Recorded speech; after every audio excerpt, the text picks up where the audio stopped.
हाँ, चलो अब क्लास चालू करते हैं। आज की हिंदी क्लास का विषय है छंद। तो हम ये जानने का प्रयास करते हैं कि छंद क्या होता है और कितने प्रकार का होता है, इसको कैसे जाने पहचाने जाते हैं, इसके उदाहरण क्या है। तो सबसे पहले, जैसा आपके स्क्रीन पे आपको दिखाई दे रहा है कि छंद की परिभाषा क्या होती है, छंद का अर्थ क्या होता है। तो पहले ये जान लें, छंद जो है वो छत धातु से बना हुआ है और असन प्रत्यय लगने के कारण ये छंद हो जाता है, और जिसका अर्थ होता है प्रसन्न होना, आच्छादित होना, बांधित होना। कुल मिलाकर हम इसको ऐसे कह सकते हैं कि छंद का सीधा और सरल अर्थ है बंधन, यानी बंधा हुआ होना। किस चीज में बंधा हुआ होना? वर्ण, मात्रा, गति, यति, तुक आदि नियमों से नियोजित या बंधी हुई रचना छंद कहलाती है। छंद के अंग की अगर हम बात करें कि छंद के अंग क्या होते हैं, तो वर्ण, मात्रा, यति, चरण और तुक छंद के अंग होते हैं। अगर हम वर्ण की बात करें तो आप सभी लोग वाकिफ हैं, कई बार पढ़ाया गया है। जो अपना वर्ण, कई बार मैंने आपको बताया भी है। काव्य का जब वो काव्य पढ़ाया था, जब बताया था वर्णों के मेल से शब्द बनते हैं, शब्दों के मेल से वाक्य बनते हैं, वहाँ मैंने आपको वर्ण समझाए थे। वर्णमाला के सभी अक्षर अपने आप में एक स्वतंत्र वर्ण होते हैं।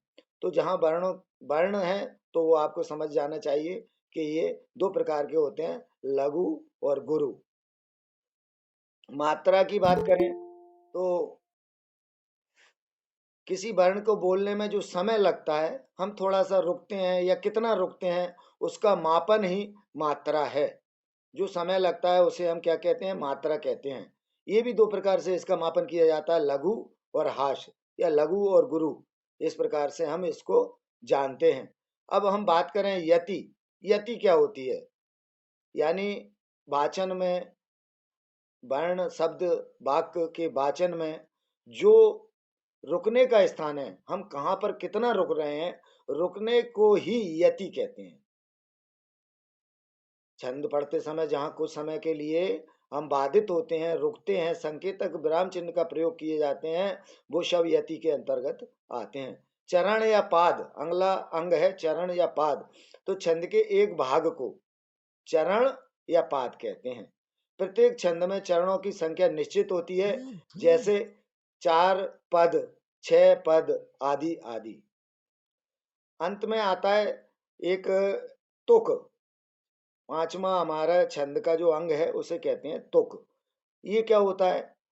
छंद की प्रत्येक पंक्ति के अंतिम भाग की समान ध्वनि, यानी अंतिम भाग जिस ध्वनि के साथ में समाप्त हो रहा है, आने वाला भी उसी ध्वनि के साथ समाप्त हो। ऐसे भी कह सकते हैं कि छंद की प्रत्येक पंक्ति के अंतिम भाग की समान ध्वनि को तुक कहते हैं। तुकबंदी जिसे कहा जाता है, जो अक्षर जो ध्वनि के साथ में समाप्त हो रहा है, फिर दूसरी पंक्ति में भी वही हो, तीसरी में भी वही हो, तो इसको तुकांत अलंकार के नाम से भी जाना जाता है। तो हमने छंद का अर्थ, छंद की परिभाषा, छंद के अंग, ये अभी हमने देखे। अब हम अगर प्रकार की बात करें कि छंद कितने प्रकार के होते हैं, तो छंद दो प्रकार के होते हैं। आपकी स्क्रीन पे भी दिखाई दे रहा होगा, आप देखते चलें। लास्ट में किसी का क्वेश्चन होगा वो मैं पूछूंगा, पहले आप एक बार समझ लें। छंद के प्रकार, छंद दो प्रकार के होते हैं।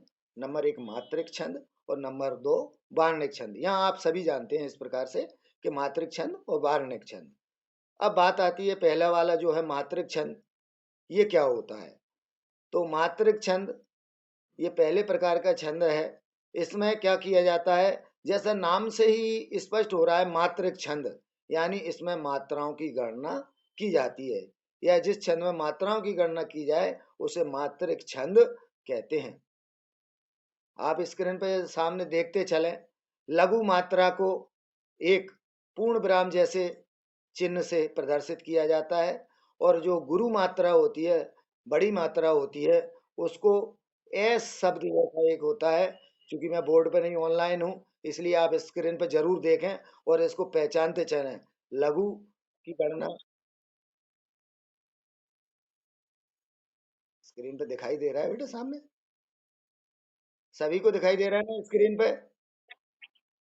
हाँ, तो आप अपना थोड़ा सा आप अपना देखें बेटा, आपको कहीं प्रॉब्लम, बाकी सब फिर से मैं आपसे कहूंगा कि आप अपनी आवाज बंद कर लें ताकि अपना डिस्टर्ब ना हो क्लास में। तो लघु मात्रा और गुरु मात्रा, ये दो जब हम इनकी गणना करते हैं, यहाँ ये भी जानना जरूरी है। लघु को जब लघु की मात्रा की हम है ना गणना करते हैं तो इसे एक माना जाता है, और गुरु को हम दो मान के गणना करते हैं। और आगे जाए तो आपको दिखाई दे रहा होगा कमल। यहाँ मैं बता दूं कि कैसे लघु कैसे गुरु। कमल सामने इंगित होता हुआ आपको दिखाई दे रहा होगा, कमल। तो इसमें ऊपर तीन डंडे बने हुए हैं, अर्थात हम इनकी गिनती करेंगे तो एक दो तीन, यह तीन मात्राएं मानी जाएंगी। इसी में हम थोड़ा सा और आगे आए तो लिखा हुआ है चंचल। चा पे चूंकि अंक की बिंदी लगी हुई है तो बड़ा हो जाने के कारण या गुरु हो जाने के कारण इसको दो मात्रा गिनेंगे, और चा और ला की एक एक मात्रा गिनेंगे। इस प्रकार से ये चार मात्राएं टोटल गिनती में आएंगी, दो तीन और एक चार, चार मात्राएं ये गिनती आएगी। अब हम बात इसी लाइन में और थोड़ा आप लोग आगे देखेंगे तो दुख लिखा हुआ है, दुख, दुह, इसमें दुह शब्द आता है, इसलिए ये गुरु है। इसकी दो मात्राएं ऊपर उसी के जस्ट ऊपर लिखी हुई हैं, चिन्हित हैं, मैंने हाईलाइट किया हुआ है उसको। और खा की एक मात्रा, तो टोटल अगर हम इसको गिने तो इसकी तीन मात्राएं हो जाती हैं। यहाँ उदाहरण के लिए एक और उससे जस्ट अगर आप नीचे आए तो संपत्ति लिखा हुआ है। तो संपत्ति में सा और माँ, पा और ती पे बड़ी होने के कारण ये तीनों गुरु हो जाते हैं। एस ऐसे एस, यानी दो चार छह मात्राओं के रूप में हम इसकी गिनती करते हैं। अब आप नीचे और आएंगे तो दूसरे छंद को जानते हैं जिसका नाम वार्णिक छंद है। वार्णिक छंद, वार्णिक छंद में मात्रा तो वैसे ही गिनते हैं किंतु इसमें गण होते हैं, और आप इसे इस सूत्र के नाम से या सूत्र के माध्यम से भी याद कर सकते हैं। मैं लगातार आपको क्लास में अभी बताता रहा हूं, यमाता राजवान सलगा। ये वार्णिक छंदों में सरल, पहले सरल तरीके से जान ले। जैसे हमने मात्रिक छंद में कहा था कि मात्राओं की गिनती की जाती है, और लघु मात्रा को पूर्ण विराम की तरह एक संकेतक जो पूर्ण विराम का डंडा होता है ऐसे इससे प्रदर्शित करते हैं और एक गिनते हैं। गुरु मात्रा को ऐस जैसा होता है और दो मात्रा गिनते हैं। अब वार्णिक छंद में ठीक उसी प्रकार इसमें वर्णों की गिनती की जाती है, और वही का वही रहता है। छोटा जो हमारा वर्ण होता है उससे हम एक मात्रा या लघु मात्रा में गिनते हैं, और जो मात्राएं हैं उस पर अंकित हो रही हैं वर्ण पे, तो उसको गुरु मान लिया जाता है और दो से उसकी गिनती की जाती है। इसका पूरा अगर देखें तो नीचे की तरफ आपको दिखाई देगा एक सूत्र है, यमाता राजभान शलगा। प्रत्येक गण तीन अक्षर से होता है। जैसे यमाता में पहले कहा क्या आ रहा है, या, तो यमाता एक लघु और दो गुरु। फिर क्या आ रहा है, इसको यगण कहेंगे। फिर हम देखें माँ से चालू हो रहा है तो इसको हम मगण कहेंगे, और इसे मातारा, यानी इसमें तीन हो गुरु आएंगे यानी छह आएंगे। फिर माँ से अगर ऊपर देखें माँ तो मगण, इसमें भी तीनों गुरु आएंगे। तगड़ अगर हम देखें तो इसमें दो गुरु और एक लघु आएंगे।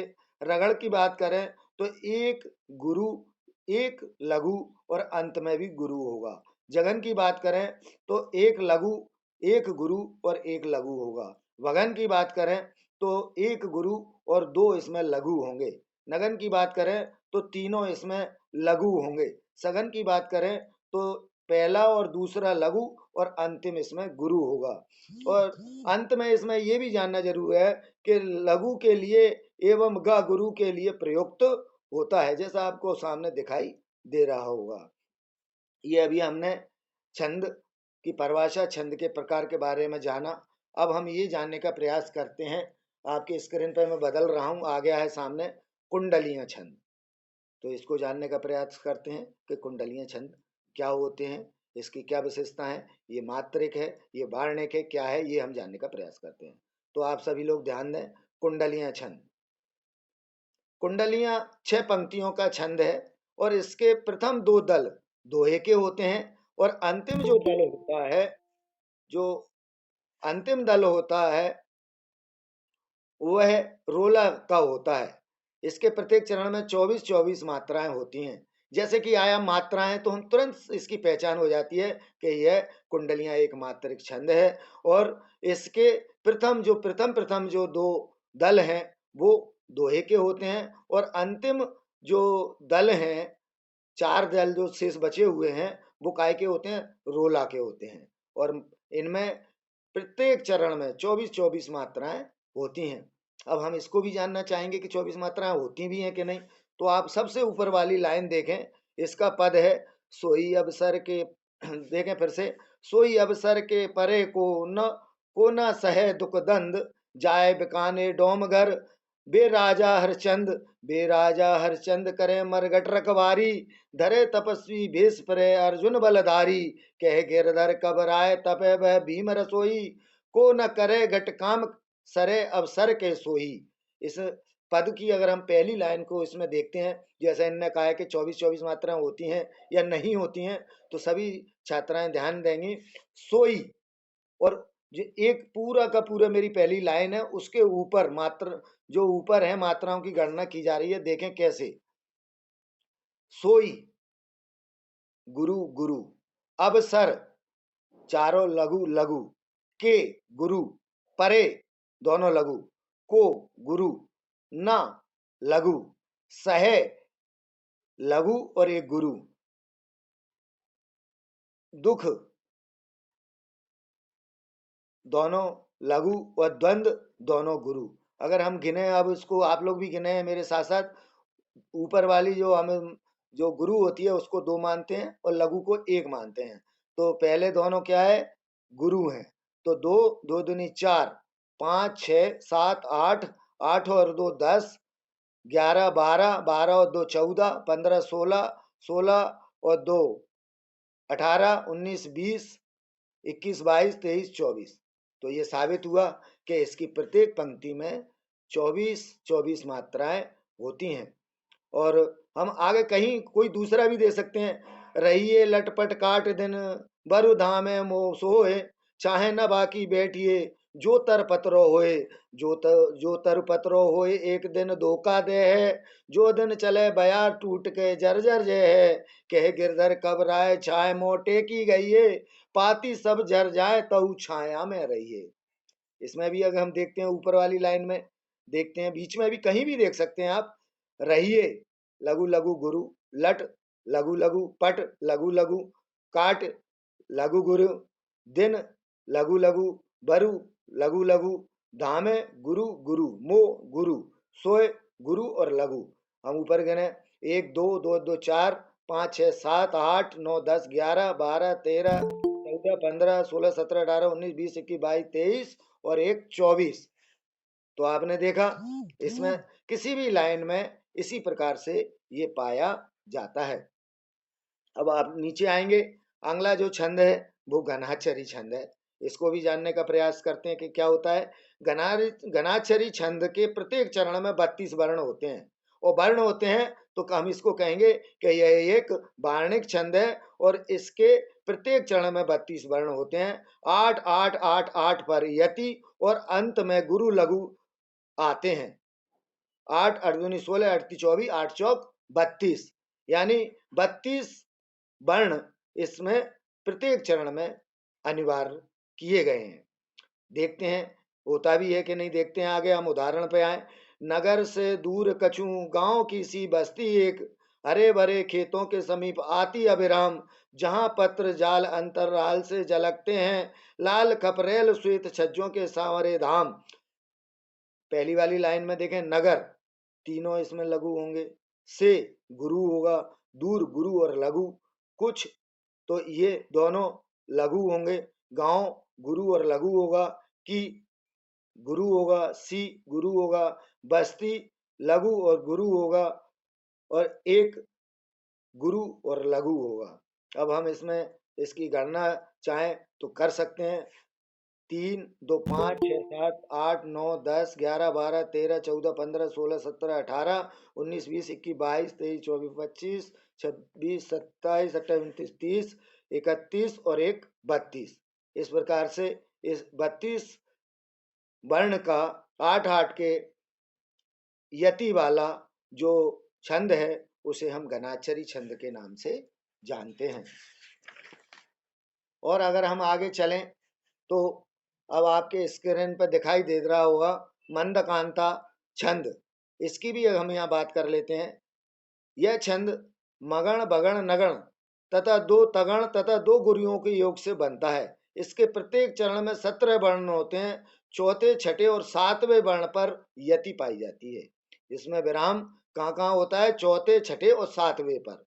और आगे क्या कहते हैं? ये कह रहे हैं कि इसकी पहचान के रूप में भी इसको जाना जा सकता है कि यह छंद मगन भगन नगन और 2 तगण तथा 2 गुरुओं के योग से बनता है।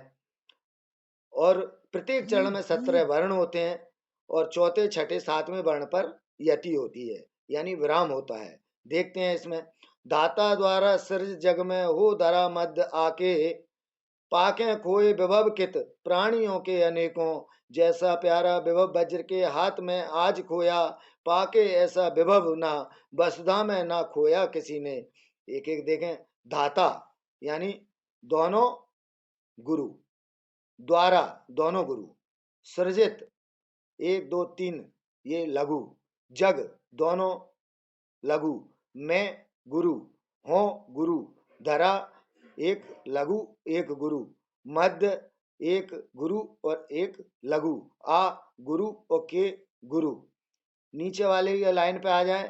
पाके यानी गुरु गुरु, खोए यानी गुरु गुरु, विभव यानी तीनों लघु, कित दोनों लघु, प्राणियों यानी गुरु लघु गुरु, ने गुरु, अनेकों गुरु वो लघु गुरु गुरु। अब हम इसकी गिनती करें तो 17 वर्ण इसमें होंगे। 2 4 6 8 9 10 11 12 13 14 15 16 17 18 19 20 21 22 23 24, यानी एक ही जो आ रहा है उसमें सब में आपको देखें तो 17 वर्ण इसमें दिखाई दे रहे हैं। फिर से देखना चाहें तो देख सकते हैं। 2 4 6 8 9 10 11 12 13 14 15 और 16 17 और इसके बाद में ये इसमें विराम आ जाता है। फिर हर जगह इसमें आपको अगर कैसे भी गिनती करेंगे तो ये 17 वर्ण होंगे।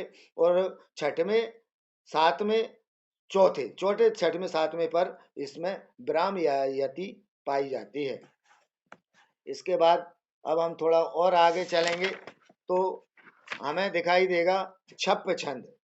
छप छंद की अगर हम बात करें तो यह एक मात्रिक छंद है और 6 चरण होते हैं इसमें रोला और उल्लाला का योग बना रहता है। प्रथम 4 चरण रोला के तथा बाद के 2 चरण उल्लाला के होते हैं। रोला के हर चरण में 24 मात्राएं होती हैं तथा 11 और 13 पर यति होती है। और उल्लाला के प्रत्येक चरण में 28 मात्राएं होती हैं और 15-13 पर यति होती है। इसको एक बार फिर से समझ लें क्योंकि ये 2 के मिलकर बनना है। मात्रिक छंद छप में 6 चरण होते हैं। 6 में से जो प्रथम है इसके रोला और उल्लाला का योग से मिला हुआ होता है। प्रथम 4 जो रोला के छंद हैं और प्रथम 4 चरण रोला के और बाद के जो शेष 2 बच रहे चरण हैं वो उल्लाला के होते हैं। रोला के अगर हम बात करें तो हर चरण में 24 मात्राएं होती हैं और 11-13 पर यति पाई जाती है। उल्लाला की अगर बात करें तो 28 मात्राएं होती हैं, 15 और 13 पर यति होती है। देखें कैसे। जहां स्वतंत्र विचार न बदले मन में मुख में, जहां न बाधक बने सबल निबलों के सुख में, सबको जहां समान नियोजन का अवसर हो, शांत दायनी निशा हर सुचर वासर हो, सब भांति सुशासित हो जहां समता के सुख कर नियम, बस उसी स्वशासित देश में जागे ही जगदीश हम। इसके बाद अगर हम कवित्व की बात करें, ये भी आपके सामने दिखाई दे रहा है। तो कवित्व वार्णिक छंद की श्रेणी में आता है और इसमें कवित्व में 4 चरण होते हैं। प्रत्येक चरण में 31 वर्ण होते हैं। 16 और 15 वर्णों पर यति होती है। हर चरण का अंतिम वर्ण गुरु होता है। इसमें यह है कि अंत में गुरु होना आवश्यक है। फिर से देख लें। वार्णिक छंद कवित्व में 4 चरण होते हैं। प्रत्येक चरण में 31 वर्ण होते हैं। 16 और 15 पर यति होती है और गुरु का अंत में होना अनिवार्य है। कैसे? भेजे मन भावन के उद्धव के आवन की, भेजे मन भावन के उद्धव के आवन की, सुध ब्रज गावन में पावन जबई लगी, कहे रत्नाकर ग्वालन के झोर झोर, दौर दौर नंद पौर आवन तबई लगी। उजग उजग पद कंजन के पंजन पे, हमको लिखो है का, हमको लिखो है का, छाती छोन छवई लगी। हमको लिखो है का, हमको लिखो है का, हमको लिखो है का, कहा कहन सबई लगी। बाकी की लाइन देखने के लिए हमें इधर आना पड़ेगा।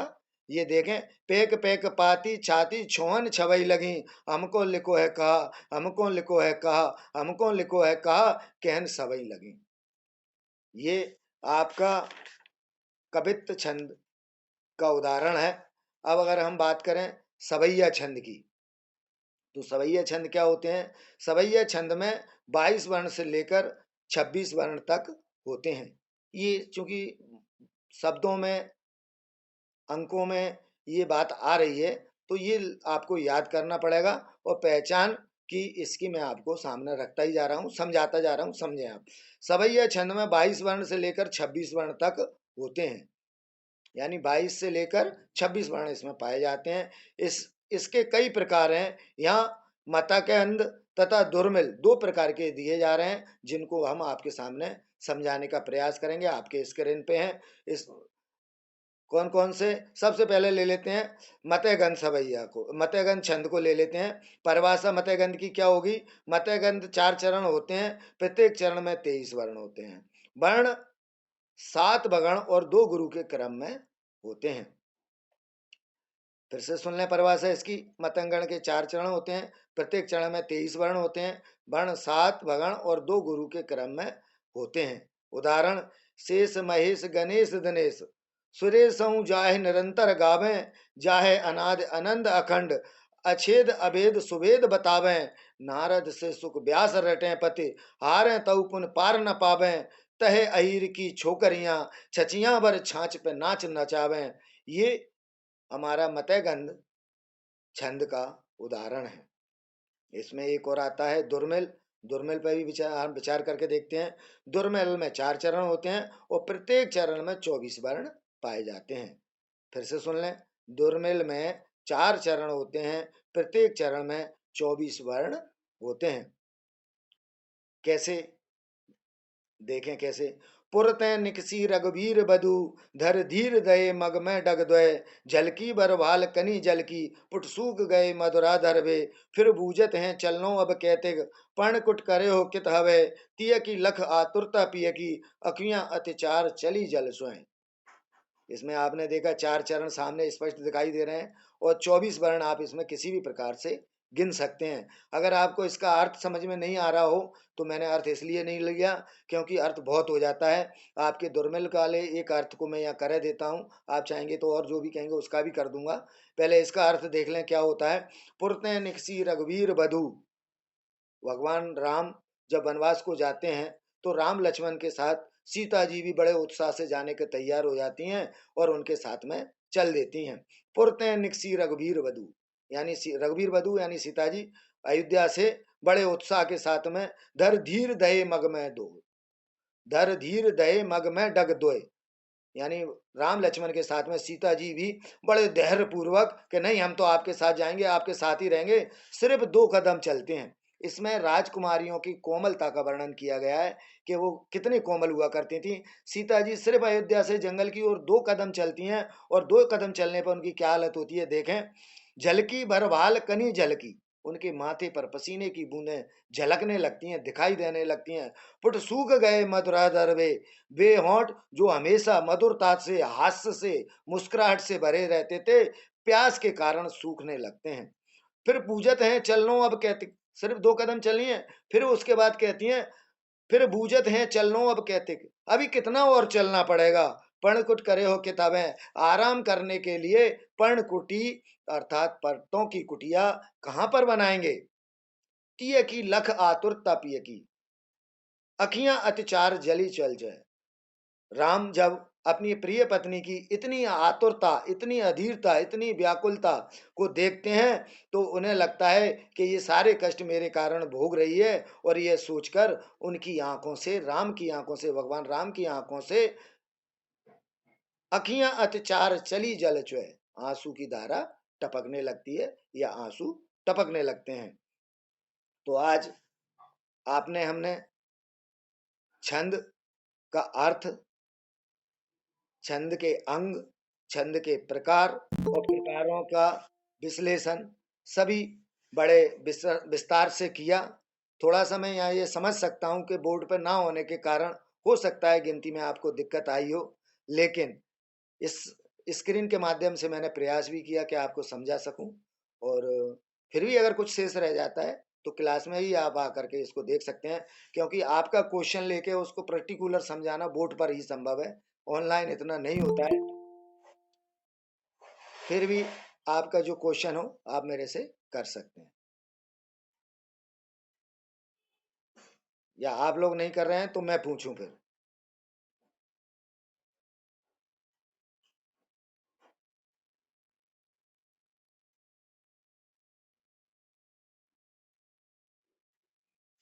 चलो, आप लोगों का कोई जवाब नहीं आया तो मैं ही पूछता हूं। कवित्त के प्रत्येक चरण में वर्ण होते हैं, बताएं कवित्त के प्रत्येक वर्ण में, कवित्त के प्रत्येक चरण में कितने वर्ण होते हैं?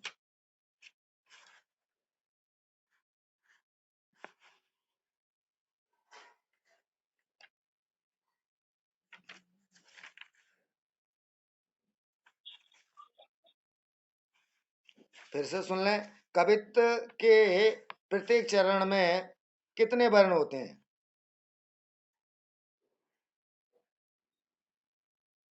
ये विराम आपने जो बताया, ये यति बताई बेटा, विराम। इसमें 31 होते हैं, 16 15 जो आप बता रहे हो ना, ये इस पे यति होती है। और 16 और 15 को अगर हम जोड़ दें तो 15 15 30, और एक जो बचा वो 31, तो वर्ण हो गए 31 वर्ण होते हैं। ठीक है। दुर्मिल सवैया में वर्णों की संख्या कोई बताएगा?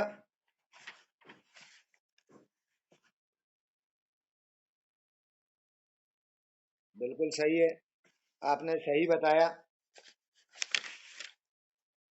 थोड़ा सा मैं ये जानना चाहूंगा, यति किसे कहते हैं? यति, इसके अंग हैं छंदों के, इसमें यति आता है, ये क्या होता है?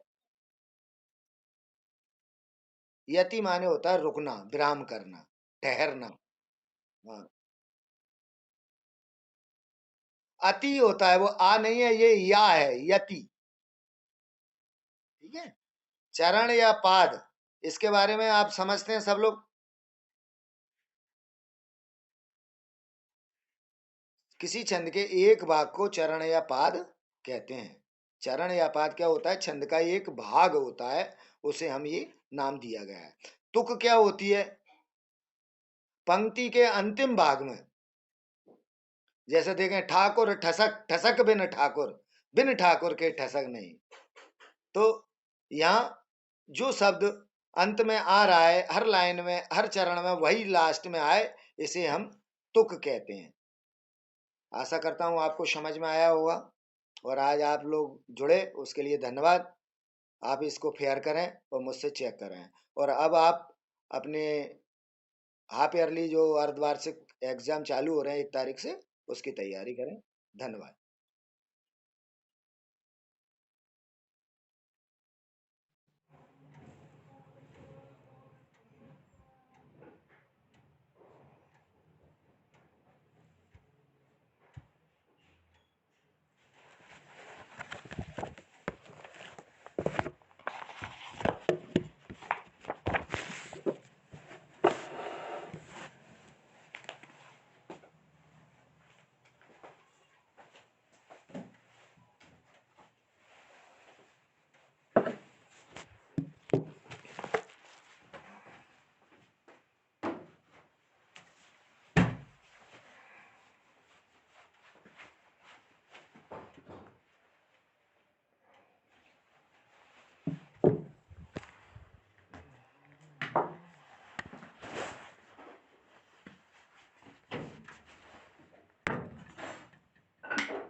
ओ पूजा, मेरे को तूने भूख कही, मैंने खाया ही नहीं।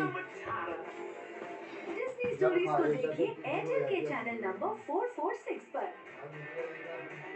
9109121288 पर मिस कॉल देकर आज ही सब्सक्राइब करें। रोज सिर्फ ₹1.70 में। Disney stories, watch, read, experience.